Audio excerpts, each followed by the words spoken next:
Penantian panjang harus dilakukan jemaah calon haji untuk bisa berangkat ke Tanah Suci. Sebagian mereka bahkan harus menunggu hingga belasan tahun agar bisa tunaikan rukun Islam yang kelima. Bapak Ibu, silakan. Jemaah calon haji asal Merauke, Papua Selatan kini bersiap menuju Tanah Suci. Segala urusan telah diselesaikan dan kini menunggu waktu pemberangkatan. Kisah perjuangan mereka untuk berhaji tak mudah. Tak hanya soal mengumpulkan rupiah, tapi juga bersabar menunggu antrean pemberangkatan. Sebagian jamaah bahkan harus menanti hingga belasan tahun. Mereka bersabar sembari berdoa agar bisa menyempurnakan rukun Islam.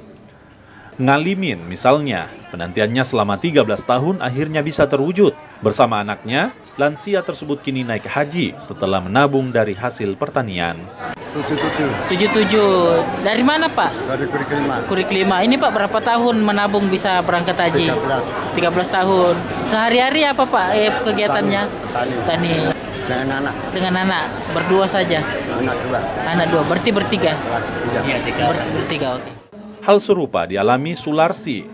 Asanya berhaji bersama suami akhirnya terwujud setelah 13 tahun menanti. Senang sekali. Alhamdulillah. Berapa lama Bu menunggu bisa berangkat? 13 tahun. 13 tahun juga. Ini berangkat dengan siapa Bu? Sama Bapak. Sama Bapak. Sehari-hari apa Bu kegiatannya? Ya, itu rumah tangga. Ya. Ngalimin dan Sularsi hanya dua dari puluhan jemaah calon haji asal Merauke yang berjuang dan akhirnya bisa berhaji tahun ini. Mereka akan diberangkatkan ke embarkasi Makassar pada 9 Mei mendatang. Untuk tahun ini, untuk Kabupaten Merauke sebanyak 95 yang sudah persiapannya dan seluruh sudah menerima semua mulai koper-kopernya dan sebagainya. Dan insyaallah nanti berangkatnya mulai start dari Masjid Raya pada tanggal 9 Mei.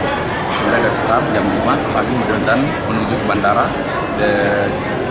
naik penerbangan Lion Air menuju ke Asrama Haji Sudiang, dan pada saat tanggal 11 diterima secara resmi oleh embarkasi Makassar PPIH, embarkasi kemudian selanjutnya pada tanggal 12 Mei jam 7.30 langsung menuju ke Saudi Arabia dengan kloter 29 gelombang kedua.